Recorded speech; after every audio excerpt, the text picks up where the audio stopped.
Réveille-toi, l'émission qui reconnecte à l'essentiel, présentée par Valérie Karchi, coach artiste de l'âme et conférencière, fondatrice de Wake Up and Smile. Mes très chers auditeurs, bonjour, je suis ravie de vous retrouver pour un nouvel épisode de votre émission Réveille-toi, qui a pour vocation d'éveiller et de réveiller des dimensions encore insoupçonnées en vous, tout l'art d'être en vie.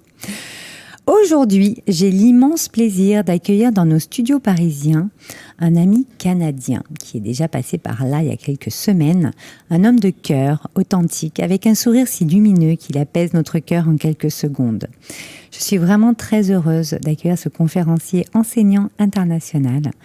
Il accompagne les êtres humains sur le chemin le moins fréquenté, celui de la tête au cœur. Auteur également de best-sellers, de 5 livres, sa mission c'est d'aider les autres à découvrir leur plein potentiel dans toutes les sphères de leur vie. Présent et engagé, il crée une différence dans l'authenticité, la communication, le respect et l'empathie pour tous ceux qui seront sur son chemin. Aujourd'hui, il est dans nos studios et je suis enchantée d'avoir à mes côtés Robert Savoie. Bonjour Robert. Salut Valérie. Comment vas-tu? Une deuxième, ça va super bien, merci. Deuxième fois ici, ton émission. Eh bien oui, voilà, parce qu'on a quand même plusieurs sujets à aborder, donc j'ai vraiment l'honneur de t'accueillir plusieurs fois. Et merci. Non, c'est moi qui est privilégié. Merci d'avoir accepté mon invitation en tout cas. On va parler aujourd'hui de ton livre « Se choisir ». Bien sûr, sur ton site, on va pouvoir découvrir d'autres livres. Vous pourrez aller voir tout ça. Qui est un livre qui est basé sur ton histoire. Alors, dans une des dernières émissions qu'on avait enregistrées, on avait parlé du pardon. Donc vous pourrez aller la réécouter sans aucun problème. Elle a dû être diffusée en octobre ou début novembre. Fin octobre, elle a été diffusée. Et là, aujourd'hui, moi, je t'invite à nouveau parce que j'aimerais vraiment qu'on parle d'un sujet qui est quand même délicat, qui est vraiment dans une subtilité spécifique, en tout cas à mes yeux. Tu vas nous dire ce que tu en penses, puisque tu es spécialiste de la dépendance affective. Et j'aimerais vraiment qu'on aborde ce sujet aujourd'hui. Alors, concernant ce sujet, moi, j'ai toujours une petite question rituelle dans chaque émission.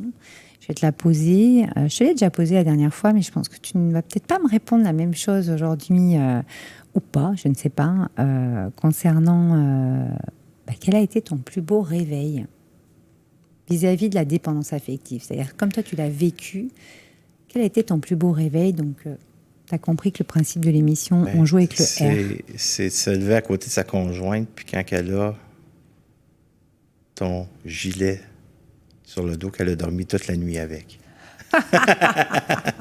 C'est très, très beau. C'est romantique. C'est très romantique. Et les deux, on a une haleine extraordinaire et qu'on s'embrasse. Qu'est-ce qu'on veut de plus? Hein? Pour parler de la dépendance affective, ça part bien. Oui, ça part très, très bien. Alors justement, au niveau de la dépendance affective, moi, j'aimerais avoir un petit peu ton regard sur la dépendance affective. Dans le livre, tu t'expliques pas mal de choses, bien sûr, sur plusieurs chapitres même. Mais c'est quand même important de voir un petit peu le rapport qu'on a avec l'amour, finalement, au niveau de la dépendance affective. C'est quand même un rapport un peu spécial, non? Mais la dépendance affective, il y a différentes façons qu'on peut en parler. Moi, la façon que je l'amène, c'est la plus simple possible. C'est vraiment, j'ai décortiqué toute cette psychologie, cette thérapie pour amener ça aux gens qui puissent comprendre qu'on est tous dépendants affectifs. Parce qu'on vit encore dans un air de l'être et on a besoin de l'autre. En partant, on a besoin de l'autre.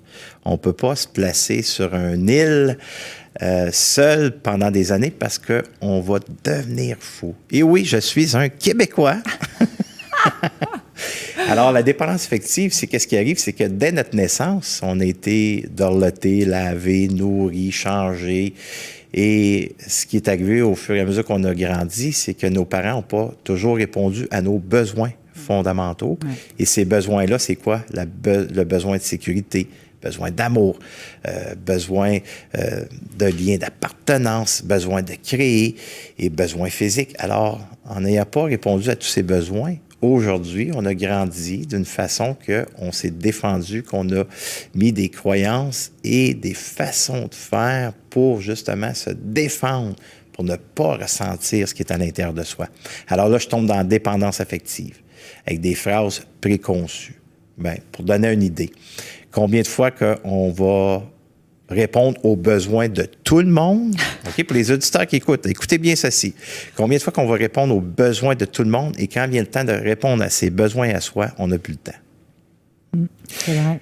Une autre question. Valérie, combien de fois que ça dit non à l'intérieur de soi, tellement peur du rejet ou tellement peur d'abandonner ou de s'abandonner soi-même, c'est qu'on va dire oui. C'est plus facile de s'abandonner soi-même parce qu'on est habitué. Voilà. Alors ça, c'est juste 2 petits points que je voulais souligner pour montrer aux gens qu'on est dans la dépendance affective. On n'est pas dans la congruence avec ce qu'on vit. Exactement. C'est vrai que, par exemple, dans notre société, tu en parles dans le livre, il y a ceux aussi qui prennent rarement des congés ou qui font que travailler à outrance. Toi, tu l'as vécu. Moi aussi. Et en fait, finalement, on s'oublie complètement. Quoi. On s'oublie complètement dans les fuites. Voilà, dans les fuites comme ça. Donc, c'est important d'en parler là, dans l'émission. Je pense qu'il y en a pas mal qui vont se reconnaître, parce que notre société nous demande aussi, en injonction indirecte, d'être complètement à disposition de tous les autres. Mais nous, après, par contre, on passe en dernier, quand on a encore un peu de temps ou encore un peu d'attention envers nous, quoi. Mais bon, le problème, c'est que ça baisse au fur et à mesure des années, et puis au bout d'un moment, on s'est complètement perdu et oublié, éteint même, hein. Bien, juste pour montrer, tu sais, quand ton conjoint, oui, rentre à la maison, puis là, il est dans le portique, oui, dans le cadre de porte, OK?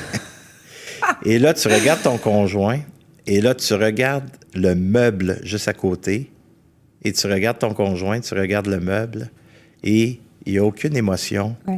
Il y a peut-être eu de l'accumulation suite à la dépendance affective. Oui.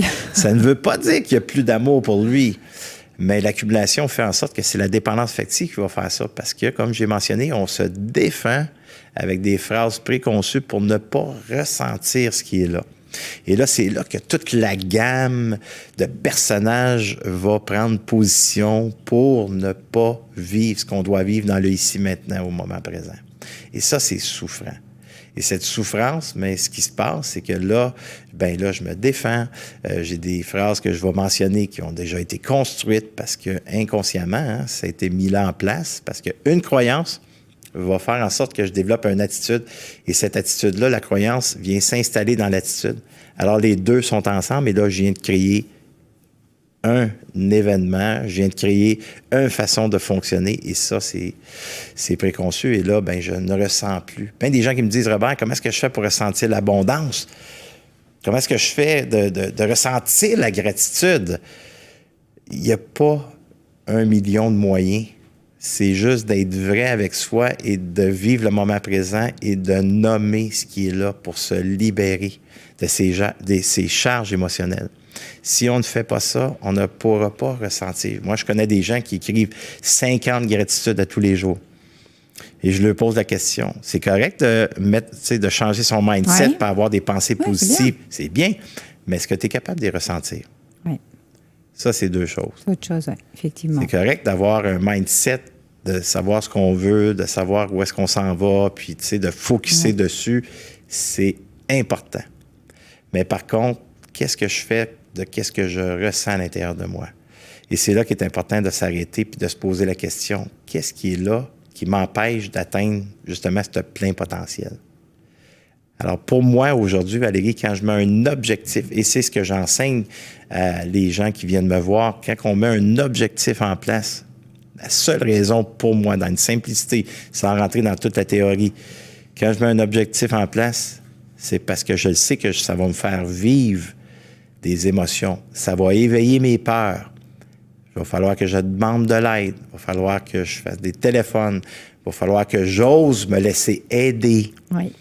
Et quand on ne veut pas se laisser aider et quand je ne veux pas demander de l'aide, c'est justement de la dépendance affective qui fait ça. Okay. Alors, le seul temps que je mets un objectif en place, c'est pour avoir plus d'amour de soi. Parce que je sais que quand je vais arriver à cet objectif-là, c'est le chemin que je vais avoir parcouru avec les millimètres, avec les petits pas que je vais faire chaque jour pour m'en aller dans la direction de mon objectif. Et ça, cet objectif-là, quand j'arrive au bout, je sais que je vais avoir libéré et je vais avoir accompagné mes peurs, je vais avoir accompagné mes émotions.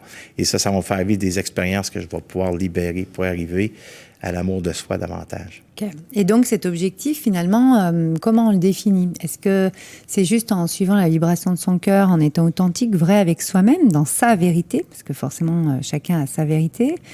Parce qu'un objectif, parfois, pour certaines personnes, c'est quand même assez difficile de se dire, bon, allez, je vais aller faire comme ça, etc. Mais est-ce que c'est pas finalement s'écouter en toute authenticité aussi, à un moment donné? Ben, c'est l'écoute de soi. Ben oui. Ça passe par là. C'est quoi que moi je veux? Voilà. Qu'est-ce que je veux dans ma vie? Voilà, c'est oui ou non, quoi, presque. On dit encore, souvent hein? mon pourquoi. Oui. Qu'est-ce que je veux? C'est quoi mes rêves? Et oui, parce que le problème de notre société, c'est que souvent, et c'est vrai que le rapport à la dépendance affective avec tout l'amour, etc., a été quand même tronqué ces derniers siècles, je ne sais pas. On développe le côté sauveur en soi, on a développé le côté victime, on a développé le côté bourreau. Et quand on fonctionne dans ces trois triangles-là, c'est qu'on ne ressent pas. Et ça, c'est qu'on a développé toutes sortes de façons pour ne pas ressentir. Alors, ça fait que c'est de la dépendance affective. Puis pour les auditeurs qui sont encore peut-être dans le doute, Valérie, j'aurais le goût de te dire, bien sûr, dis-moi. Pourquoi on fait un test avec les auditeurs? J'ai un test dans mon livre, Se choisir. Oui, tu as un exercice, justement, j'allais en parler. Puis on pourrait demander aux gens que juste, c'est de répondre oui ou non. Ouais. OK? Suite aux questions que tu vas poser. Et après ça, je donnerai le pourcentage. Génial. Fait qu'il y a 10, je crois, ou 10 ou 15 questions. Il y a 15 questions, donc je vais les poser rapidement. Vous et là, pourrez vous dites mettre pause. à l'intérieur de vous, oui ou non. Fait voilà. que vous levez un doigt si c'est oui, et comme ça, vous allez avoir vos réponses à la fin, combien de oui vous avez eu ou combien de non. Et ça se peut que ce test-là, ça soit le meilleur test que vous avez jamais vécu à votre vie, parce que vous allez peut-être avoir 100%. Ça va vous faire une bascule, pour le coup, et si tu es à 100%, tu vas nous expliquer qu'est-ce que ça donne. Allez, je vous pose des questions. Donc, vous retrouverez toutes ces questions dans le livre. Je vous le montre. Se choisir de Robert Savoie. Un livre que Robert a choisi de vous offrir. Donc, je vous mettrai un lien dans le descriptif. Il y aura bien entendu le site de Robert avec toutes les informations dont je vais vous parler en fin d'émission. Mais également un lien où vous pouvez télécharger directement le livre. Il vous l'offre. Donc ça va être en page 33. La dépendance affective, page 33. Je vais vous poser des petites questions. Puis ils vont pouvoir faire ça avec le conjoint, puis avoir des bonnes discussions. N'hésitez pas à le partager, parce que c'est important de se choisir et de travailler sur soi. Mais il faut partager, c'est très important de partager et de transmettre. C'est comme ça qu'on diffuse l'amour de plus en plus. Alors, êtes-vous dépendant affectif? Voilà le titre de l'exercice. Donc, dites-vous juste oui ou non. C'est bien ça, Robert? Oui. Vous inquiétez-vous facilement des autres tout en ayant de la difficulté à vous occuper de vous-même? Oui ou non? Cachez-vous des choses ou mentez-vous par peur d'être rejeté ou peur de faire souffrir les autres? Oui ou non? Avez-vous besoin des autres pour être heureux? Oui ou non? Fuyez-vous ou refusez-vous de vivre ou de parler de vos émotions dans vos relations? Oui ou non? Avez-vous déjà été agressif, violent ou renfermé sur vous-même dans vos relations? Oui ou non? Êtes-vous tourmenté par les remords suite à vos comportements? Oui ou non? Faites-vous des promesses que vous ne pouvez pas tenir? Oui ou non? Pensez-vous que la passion est de l'amour? Pensez-vous que la passion est de l'amour? Oui ou non? Souffrez-vous d'insomnie suite à un problème relationnel? Oui ou non? Avez-vous des pertes d'appétit ou compensez-vous par la nourriture ou les substances quand vos relations vont mal? Oui ou non? Vous arrive-t-il de négliger vos besoins personnels au nom de la relation? Oui ou non? Avez-vous des difficultés à prendre des décisions au sujet de vos relations? Oui ou non? Êtes-vous possessif? Oui ou non? Manipulez-vous les autres pour pouvoir les garder? Oui ou non? Avez-vous déjà pensé à mourir et ou à vous suicider suite à un rejet? Oui ou non? Alors, Donc, 15e question. T'as-tu répondu aux 15? Il en Ça reste y une? est, ouais. Oui. Alors, s'il y a un oui, vous avez répondu à un oui, il y a présomption qu'on est dépendant affectif. Si on a répondu à 3 oui, on est dépendant affectif. OK. Et si on a répondu à 5 oui et plus, on est dépendant affectif chronique. Et la beauté, il faut en rire, OK? Oui. Il faut en rire. Comme Et les ceux qui ont légèretés. répondu à 5 oui et plus, je vous suggère fortement de télécharger le livre, se choisir, pour voyager plus léger, pour être capable d'avoir les enseignements Ouais. pour se libérer. La dépendance affective, c'est un état d'être qu'on a développé suite à nos expériences, suite à l'éducation affective que nous avons eue. Aussi simple que ça. On est a d'accord qu'on besoin. on peut le transformer assez facilement ou pas Non, forcément? ça se transforme pas. OK. Par contre, je peux apprendre à vivre avec. Parce OK. que la relation la plus difficile, selon moi, Valérie, à part que la relation à soi, c'est la relation amoureuse. OK. Mais par contre, c'est la relation la plus bénéfique. Alors voilà, explique-nous pourquoi c'est la plus difficile et donc la plus bénéfique. C'est Parce que intéressant. c'est la relation qui a une affectivité. Hein, après un temps, une affectivité. Après, au début, là, tout est beau. Relation C'est amoureuse, la hein, on parle. passion, Hein? Ouais. OK, on est en amour. Et là, on sort de la voiture pour aller ouvrir la porte. Et quand on a besoin d'aller à la toilette, c'est qu'on amène des allumettes pour faire sûr que ça sent bon. OK? Eh oui. Et là, après 6 mois, il pleut. Et là, on laisse la porte barrée pour pas que sa conjointe rentre. Il pleut à Sio. Et là, on rit de ça pour juste Ouais. agacer. Et là, on va à la toilette et on fait nos besoins, la porte ouverte, parce qu'on se connaît. Et quand on a un gaz en dessous des couvertes, dans le lit, on fait sûr de bouger les couvertes pour que l'autre le sente. Alors, on est devenu confortable dans la oui. relation. On fait des farces. Mais au début, la passion, c'est de la souffrance, la passion dans l'amour. Moi, je suis d'accord avec toi, la passion, c'est très dangereux. C'est très dangereux. Est-ce que l'amour dure 3 ans? On va se poser une petite question, parenthèse. Là. Est-ce que l'amour dure 3 ans pour toi? Ben, l'amour C'est dure. qu'il y a un livre là-dessus. Ben, l'amour, selon moi, ça dure le temps que nous, on va consacrer à en prendre soin. OK. La plus belle relation, qui est la plus difficile, c'est la relation de couple. Quand je m'en occupe, que je suis capable de nommer, de dire comment est-ce que moi je me sens, dans la pleine conscience, et en ayant le souci de l'autre, Oui. que quand je verbalise, que j'exprime mes affirmations à l'autre, je dois avoir le souci de l'autre. Parce que l'autre, c'est certain que si moi, je prends soin de moi, je réponds à mes besoins, je réponds à mes peurs, je réponds à mes sentiments, et que je nomme ça à l'autre, ça se peut que je déclenche l'autre personne. Alors, si j'appuie sur le bouton de mon 10 roues et je recule, et je Ouais. lève la boîte et je décharge tout ça sur mon conjoint et ma conjointe, sans voir le souci de l'autre, comment est-ce qu'il reçoit ça, c'est sûr que ça va peut-être nous faire un bien émotionnel, dire « Enfin, j'ai tout dit comment est-ce que je me sentais, là, et là, je me sens bien. » Mais l'autre est écrasé dans le coin, dévalorisé parce qu'elle a reçu tout ça. Ouais. Et c'est là qu'il est important d'avoir le souci de l'autre, de laisser la place à l'autre. Comment tu as reçu ce que je viens de t'affirmer? Et c'est là que je dois être à l'écoute de l'autre. Moi, j'enseigne dans mes retraites ateliers Phoenix. Valérie, je dis aux gens, tu ne devrais pas laisser ton conjoint, ta conjointe, sans que les deux soient satisfaits. Oui.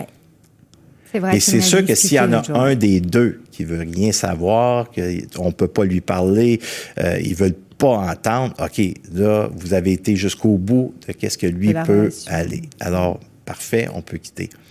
Mais d'aller jusqu'au bout, de dire, OK, regarde, on veut se laisser, on veut se quitter, mais on peut-tu dire comment est-ce qu'on se sent pour pas que les enfants payent pour ça? Oui, c'est vrai. J'ai déjà été à un cours de préparation au mariage, Valérie. Et ils m'ont demandé seulement qu'une fois. OK. Je t'explique pourquoi. Vas-y, dis-moi. Au cours de préparation au mariage, sont là un week-end en amoureux. Au Québec, c'est comme ça que ça se passe. Oui, dis-nous comment ça se passe. Et là, ils sont là, puis ils sont collés, se donnent des bisous, ils sont en amour, ils vont se marier dans quelques mois, ils se préparent à tout ça. Et moi, j'arrive et je leur dis, je m'en viens vous enseigner comment vous divorcer. Et là, ceux qui m'ont demandé d'être là, Ouais, ils ils ont viennent pas rouges. compris. J'ai dit, où est-ce qu'il s'en va avec ça? Ouais. Mais regarde comment est-ce que c'est vraiment pertinent. Parce que j'ai dit là, ça va bien dans votre relation amoureuse. Ça va bien, hein? Tout est là, tout l'amour. Alors, on s'aime, on veut que l'autre soit heureux, heureuse. Alors, pourquoi pas se préparer tout de suite de dire, OK, si jamais un jour, c'est pas ça qu'on veut, on veut pas réaliser ça, mais si jamais un jour, on se quitte, toi, la TV, là, tu sais, la télévision, la 54 pouces, là, chérie, je te laisse. Mais par contre, la laveuse, sécheuse, le lave-vaisselle, le four au micro-ondes, et ainsi de suite, moi, j'aimerais savoir ça. T'es-tu d'accord? OK, bon, on le signe. Tu gardes ça. Les enfants, chérie, si jamais un jour tu rencontres un homme extraordinaire, un homme qui met ta robe de chambre dans la sécheuse et il sort la robe de chambre, il te la met sur le dos après que tu es sorti du bain. Et là, il te frotte les orteils quand tu es couché le soir là, pour vraiment te donner tout cet amour-là. Si jamais tu rencontres un Robert Savoie, ben non. et je te promets, ma chérie, que les enfants, si on est ensemble, le mercredi soir, tu as besoin que je prenne les enfants, tu vas pouvoir aller avec ton amoureux parce que moi, je veux ton bien. Ben oui, pour que tu puisses le transmettre à tes enfants. Tu comprends? Fait que là, tu fais ça. Et après 5 ans, quand ça va moins bien, tu fais juste sortir ce petit contrat-là que vous avez fait ensemble et dire, OK, chérie, je fais juste... On devrait peut-être regarder ce qu'on avait écrit ici pour revenir à la base de l'amour que nous sommes. On fait pas ça pour se séparer et les gens vont dire, ouais, mais sur qu'est-ce que tu imagines, qu'est-ce que tu penses, ça va arriver parce que les actions vont s'en aller dans cette direction. Non, c'est pas ça. C'est que là, si jamais ça arrive, et c'est pas ça qu'on veut, mais si jamais ça arrive, c'est que le divorce va être beaucoup plus facile. Voilà.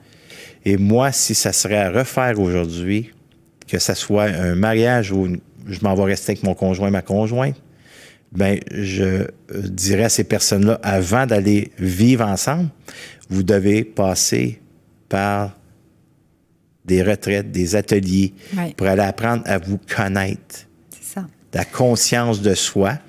Et après que vous allez apprendre à vous connaître, là, si vous êtes fait pour aller ensemble, vous allez pouvoir aller vivre ensemble. Voilà. Et plus qu'on rend le mariage ou la relation de couple, l'union, qui a le vivre ensemble, plus ils vont le mériter, plus ils vont s'aimer parce qu'ils vont apprendre à se connaître. Et quand on arrive, si jamais, c'est pas ça qu'on veut, mais si on arrive qu'on se divorce, on rend ça facile. Oui. Pourquoi rendre ça facile?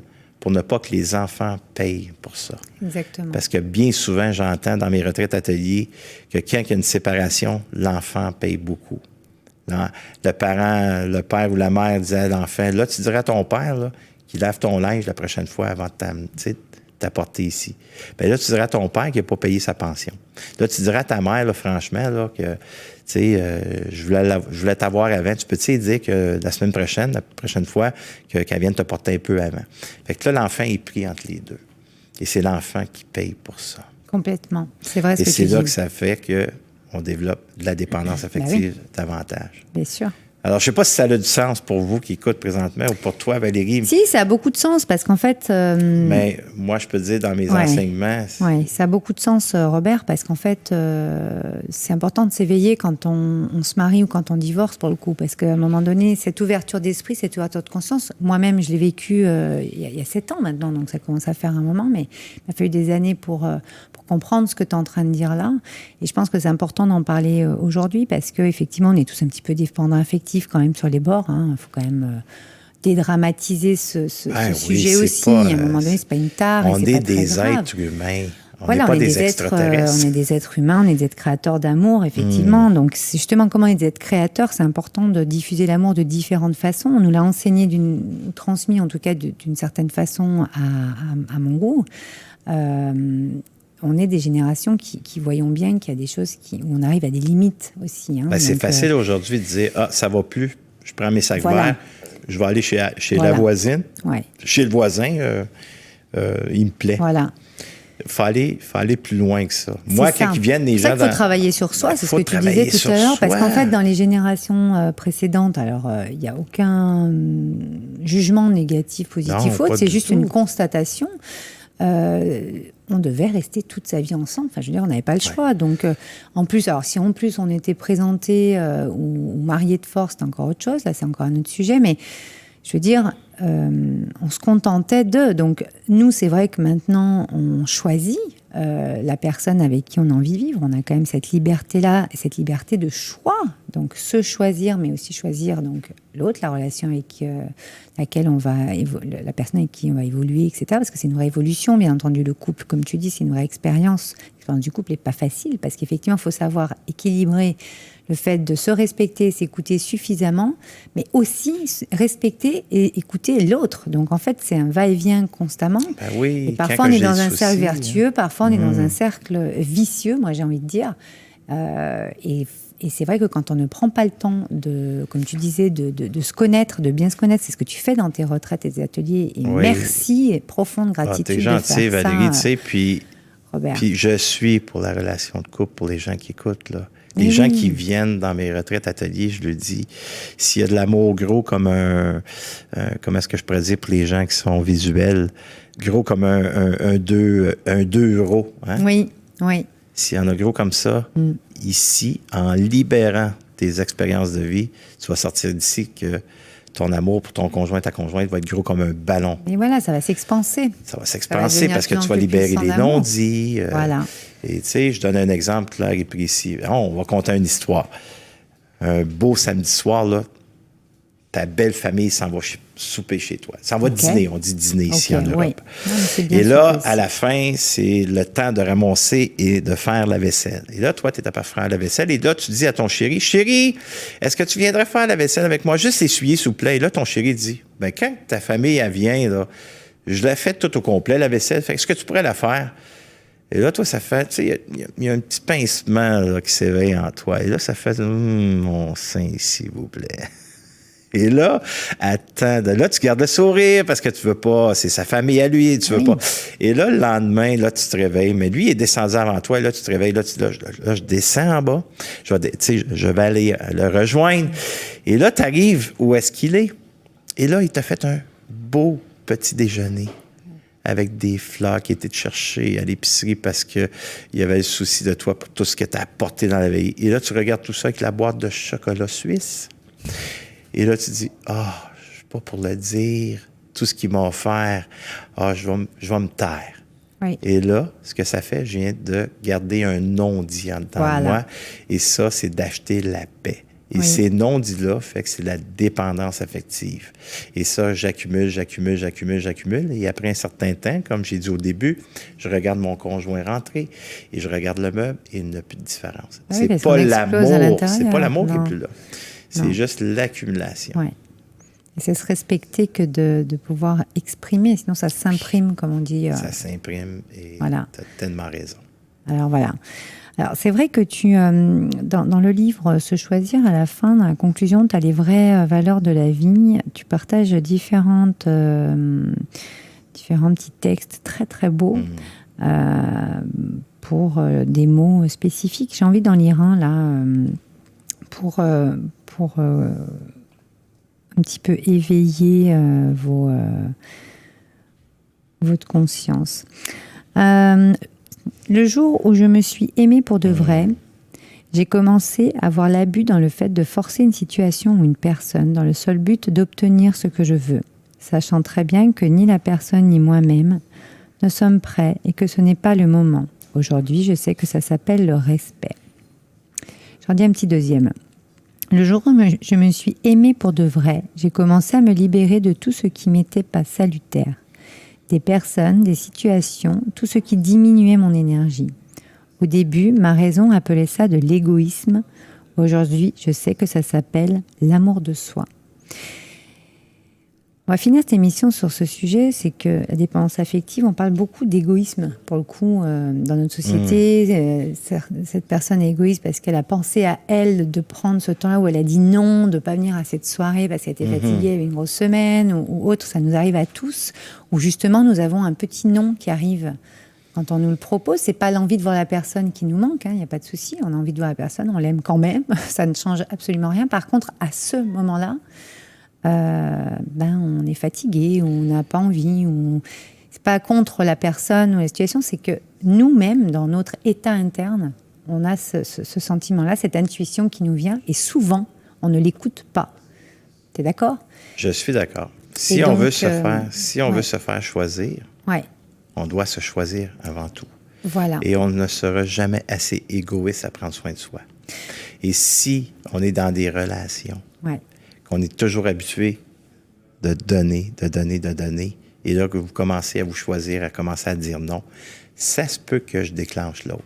Oui. Mais c'est là que je dois avoir le souci de l'autre et de vous affirmer, vous expliquer dans un sens que l'autre puisse voir que vous êtes en cheminement, vous évoluez. C'est pas contre que vous ne l'aimez pas, c'est pas contre lui, c'est que vous dites non à la demande et non à la personne. Voilà. Et c'est pourquoi vous faites ça, c'est parce que vous voulez vous aimer davantage pour mieux aimer l'autre. Voilà.